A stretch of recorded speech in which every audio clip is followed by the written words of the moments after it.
राधे राधे दोस्तों। आज का हमारा किस्सा एक देहाती किस्सा है जो बहुत ही हास्यपूर्ण होने वाला है। हमें उम्मीद है कि इस किस्से को सुनकर आपके चेहरे पर एक क्षण के लिए हंसी जरूर आएगी और वो क्षण हमारे लिए बड़ा ही आनंददायी होगा। सो दोस्तों, किस्से को पूरा सुने। किस्सा पसंद आए तो एक लाइक कर दे और अपनी राय कमेंट बॉक्स में लिखकर हमें जरूर बताएं। किसी गांव में एक चौधरी साहब रहते थे। चौधरी साहब के 4 बेटे थे। चारों के चारों हष्ट पुष्ट सुंदर नौजवान, पर चारों की शादी नहीं हो रही थी। कहते हैं ना कि दाग तो चांद में भी होता है। यही हाल चौधरी साहब के बेटों का भी था। देखने दिखाने में चारों भाइयों में कोई कमी ना थी, पर चारों के चारों तोतले थे। मुंह खोलते ही उनका तोतलापन सामने आ जाता, जिस कारण उनका बना बनाया काम बिगड़ जाता। कई बार चढ़े चढ़ाए रिश्ते टूट चुके थे। चौधरी साहब बड़े परेशान हो गए थे इस बात को लेकर। चौधरी साहब ने अपने बेटों की शादी के लिए दिन रात एक कर रखा था, पर कोई भी बेटी वाला अपनी बेटी देने के लिए तैयार नहीं था। एक दिन चौधरी साहब के पास उनके पुराने मित्र मिलने आए। पास के ही गांव के रहने वाले थे। सो जान पहचान अच्छी थी। उनका नाम था शादीराम। शादीराम तो उनका नाम दुनिया ने दिया था, असल में नाम तो उनका कुछ और ही था। अब यह शादीराम नाम उनका क्यों पड़ा? क्योंकि वह लोगों की शादियां करवाते थे। शादी करवाते करवाते ही लोगों ने उन्हें ये नया नाम दे दिया, शादीराम घर जोड़े।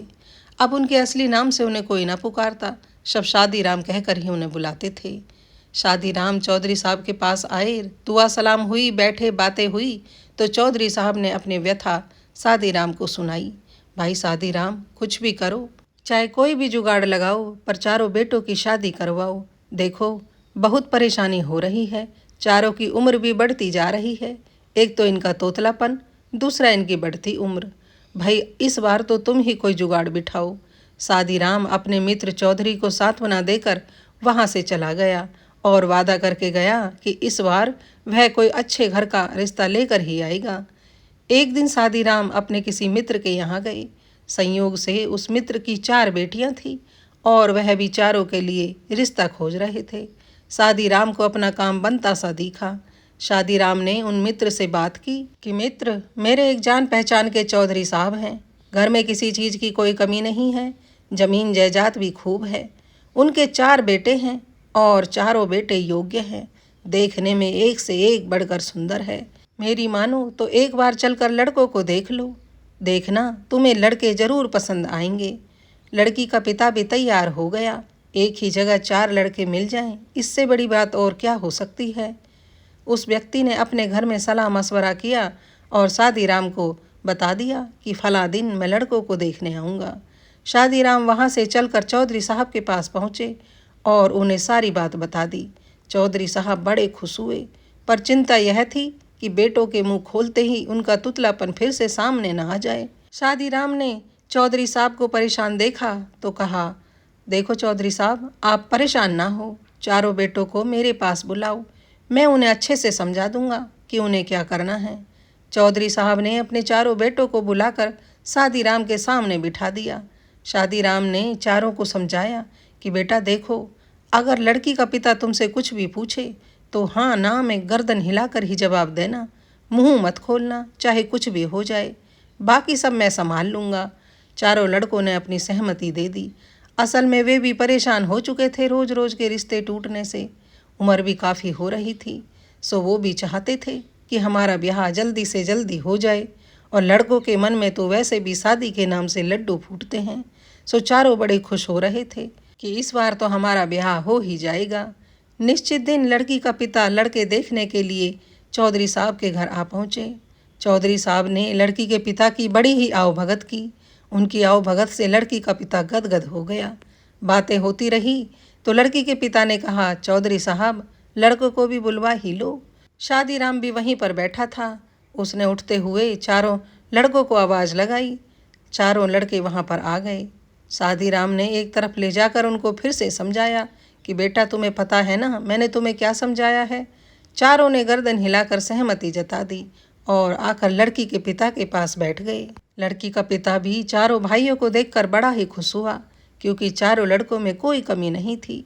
एक से एक बढ़कर सुंदर थे, हष्ट पुष्ट बलवान थे और शादी राम ने काम के बारे में तो बता ही दिया था कि चौधरी साहब के घर में कोई कमी नहीं है, और लड़की का पिता यह सब देख भी रहा था कि खूंटे पर 4 भैंस बाखड़ी बंधी हुई हैं, जमीन जायदाद भी अच्छी है, और चारों लड़के अपने पिता के काम में खूब हाथ बटाते हैं, सो धन माया की तो कोई कमी नहीं है। अब लड़की के पिता ने 2-4 बात लड़कों से पूछी तो लड़कों ने हाँ ना में गर्दन हिलाकर जवाब दे दिया। जब शादीराम ने देखा कि लड़की का पिता कुछ और भी पूछना चाहता है, कहीं बनी बनाई बात ना बिगड़ जाए, तो शादीराम ने चौधरी को आंख से इशारा किया। चौधरी साहब ने झट से अपने बेटों से कहा, बेटा बातें बहुत हो गई हैं, जाओ पड़ोस के चाचा के यहाँ निमंत्रण है, जिम कर आ जाओ चारों के चारों। मैं तो नहीं जा पाऊंगा क्योंकि घर में मेहमान आए हुए हैं।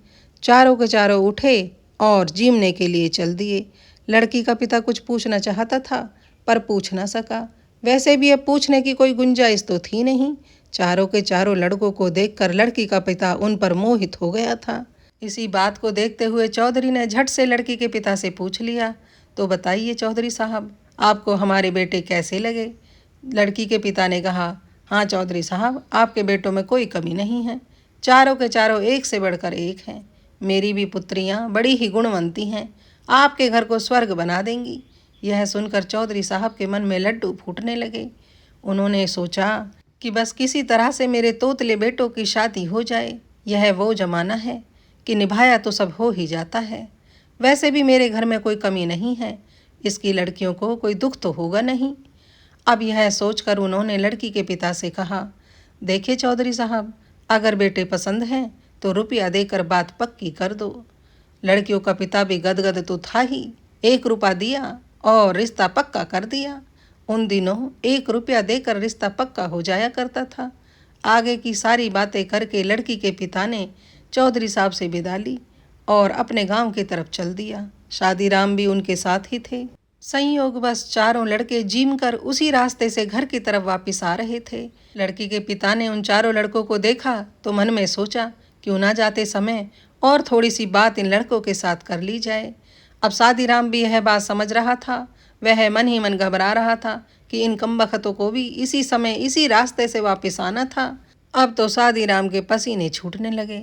लड़की के पिता के करीब से जब लड़के गुजरे तो लड़की के पिता ने आवाज़ देकर उनको रोका और सबसे बड़े से पूछा, अच्छा बेटा जिम आए? तो लड़के ने हाँ में इशारा कर दिया गर्दन हिलाकर। फिर लड़की के पिता ने कहा, अच्छा यह तो बताओ दावत में क्या क्या खाया? अब लड़के की तो बड़ी सामत आई। वह मुंह खोले तो उसका तुतलापन सामने आ जाए, ना बोले तो पता नहीं लड़की का पिता क्या समझ ले। फिर भी बात संभालते हुए लड़के ने कहा, मैंने तो चौलाई तो साद और सूजी तो सीरा थायो है। अब लड़की के पिता ने सोचा कि ये तो तोतला है। एक की पोल खुल चुकी थी। लड़की के पिता ने दूसरे लड़के से पूछा, तो भाई साहब आपने क्या खाया?